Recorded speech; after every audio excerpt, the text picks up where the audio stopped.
Assalamualaikum warahmatullahi wabarakatuh. Perkenalkan, nama saya Sulastri, NIM 22411040294. Saya di sini dari kelas 3 PIP akan menjawab pertanyaan UAS sumber belajar PAI berbasis multimedia yang diampu oleh Bapak yang saya hormati, Bapak Nurhadim MPD. Melalui video ini semoga dapat menjawab pertanyaan-pertanyaan yang Bapak berikan. Langsung soal yang pertama ya. Soal yang pertama yaitu jelaskan pertimbangan utama saya apabila saya mengembangkan sumber belajar PAI berbasis multimedia. Nah, di sini pertimbangan utama yang saya ambil dari berbagai referensi itu lumayan banyak. Pertimbangan utama saya itu tidak hanya 1-2 tetapi banyak. Yang pertama adalah koneksi dengan kurikulum. Jadi sumber belajar PAI berbasis multimedia itu harus berhubungan dengan kurikulum yang sekarang sedang diajarkan. Misalkan kalau sekarang menggunakan kurikulum Merdeka, berarti sumber belajarnya, multimedianya harus sesuai dengan kurikulum Merdeka saat ini. Kemudian yang kedua, evaluasi dan umpan balik. Jadi nantinya setelah kita memberikan sumber belajar berbasis multimedia ini kepada peserta didik, nantinya kita dapat mengevaluasinya dengan baik dan kita akan mendapatkan respon umpan balik. Jadi pengaruh baik maupun buruknya dari peserta didik setelah menerima pelajaran berbasis multimedia, khususnya dalam pelajaran PAI ini, bagaimana respon mereka. Kemudian yang ketiga, desain visual yang efektif. Jadi dalam kita membuat multimedia, kita harus sesuai dengan desain yang efektif. Kalau kita mengambil PAI, berarti harus sesuai dengan temanya, desainnya itu sesuai dengan tema, harus sesuai dengan mata pelajaran, dan harus sesuai dengan umur peserta didik. Karena desain itu kan ada dampak baik buruknya untuk peserta didik, baik dari gambar maupun suara. Kemudian relevansi konten. Misalnya nih, kita sedang membahas mengenai wudhu, berarti multimedia yang kita ambil adalah animasi bergerak sedang mempraktekkan tata cara wudhu gitu. Jadi sesuai dengan PAI, multimedianya itu sesuai dengan PAI. Kemudian yang kelima adalah interaktivitas. Jadi dalam pembelajaran itu siswa dapat memahami dengan mudah. Jadi ada aktivitas yang interaktif yang sesuai apa yang kita inginkan, karena adanya mata pelajaran yang berbasis multimedia ini, misalnya dalam mata pelajaran PAI. Kemudian adalah kesesuaian platform. Kalau di sini kita mengambil PAI, berarti platform media yang kita ambil itu sesuai, misalnya websitenya atau yang lainnya itu yang sesuai dengan keagamaan. Kemudian yang ketujuh adalah aksesibilitas. Jadi di sini memungkinkan untuk semua peserta didik dan gurunya itu mampu mengakses platform tersebut, mampu mengakses media tersebut itu dengan baik, tidak ada kendala apapun begitu.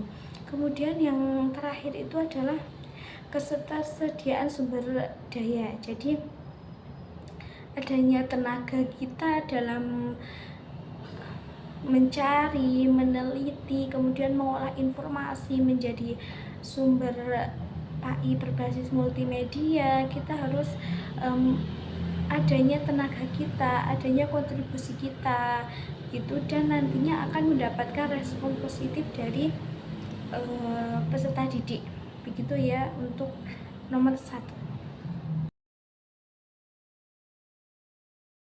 Soal nomor 2, jika saya sebagai guru PAI berbasis sumber belajar PAI berbasis multimedia, apa yang akan saya kembangkan untuk pembelajaran fikih, SKI, dan akidah akhlak?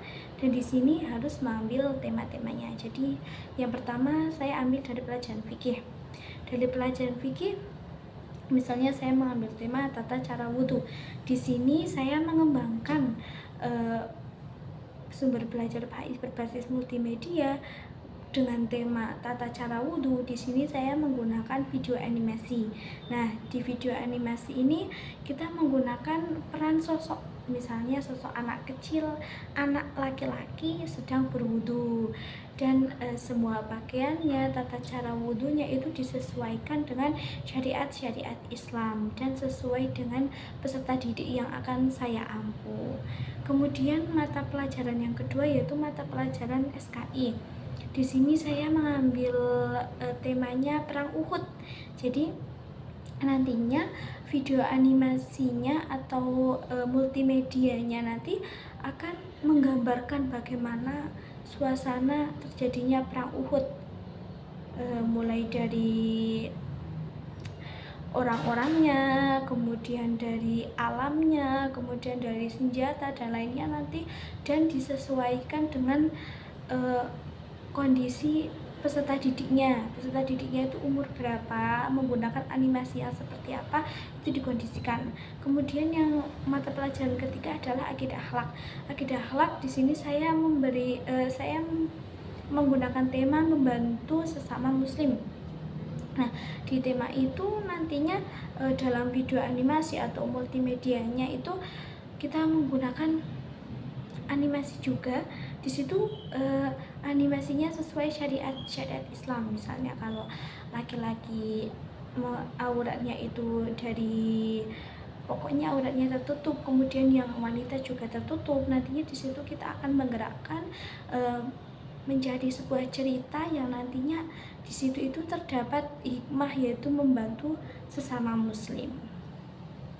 Nah, dari video animasi tersebut, misalnya kalau fikih tata cara wudhu menggunakan animasi anak laki-laki yang sedang berwudhu, kemudian SKI perang Uhud menceritakan bagaimana kondisi, bagaimana alamnya, bagaimana orang-orangnya ketika berperang, kemudian mata pelajaran yang ketiga akidah akhlak menceritakan sebuah cerita sesama muslim yang saling bantu membantu, gotong royong. Nah, di situ nanti itu untuk bentuknya itu kan video animasi. Kemudian kalau penggunaannya gitu, kita bisa memutarnya ketika sedang mata pelajaran berlangsung.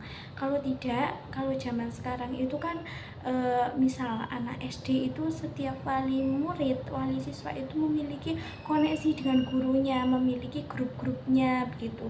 Jadi nanti seorang guru akan mengirimkan video tersebut, nanti bisa ditonton di rumah daripada anak menonton HP yang tidak yang kurang membantu kecerdasan anak. Nantinya anak itu disuruh untuk menonton seperti tata cara wudhu, perang Uhud atau perang lainnya, tata cara sholat, kemudian membantu sesama muslim, jujur, dan lain sebagainya.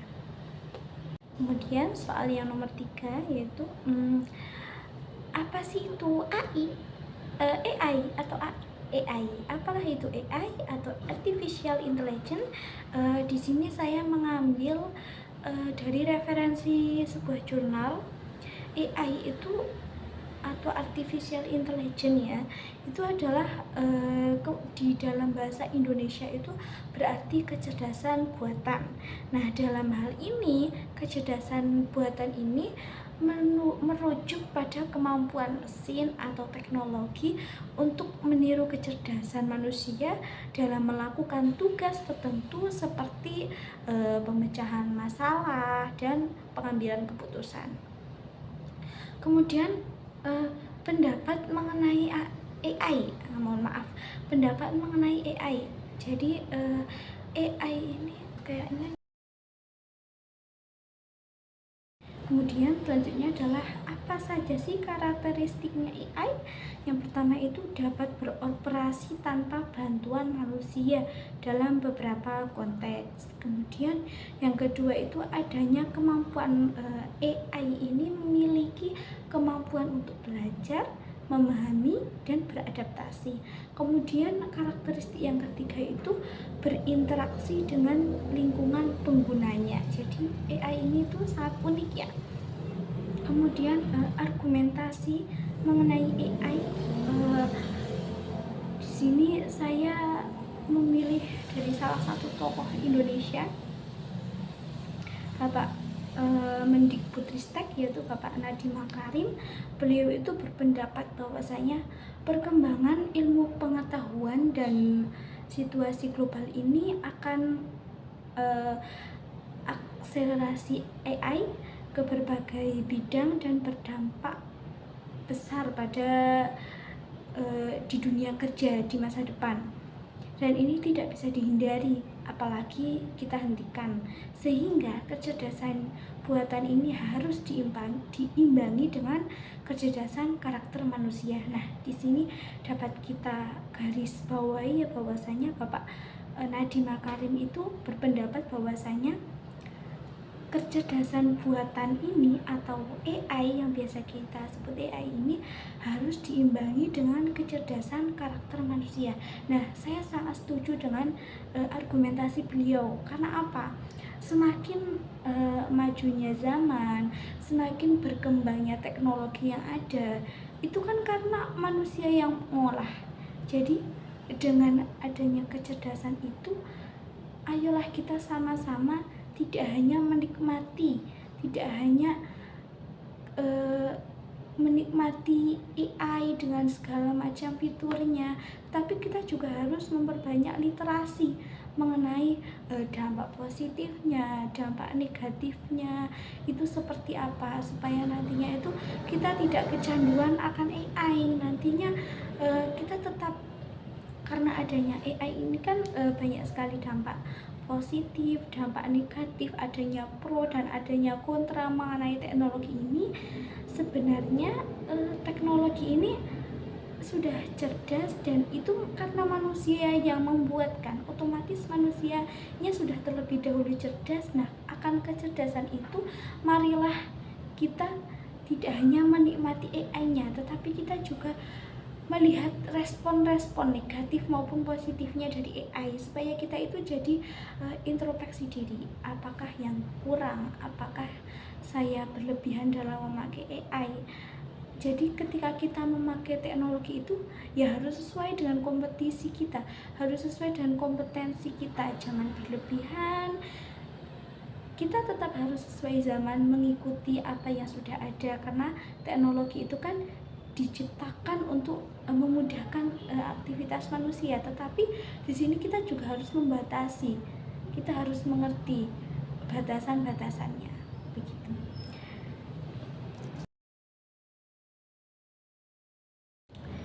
Sekian hasil jawaban UAS dari saya melalui video ini. Mohon maaf apabila saya terlalu berbelit-belit atau ada banyak sekali kata yang campur aduk, tidak kurang jelas dan mungkin kurang sopan. Saya mohon maaf sekali. Sekian, wassalamualaikum warahmatullahi wabarakatuh.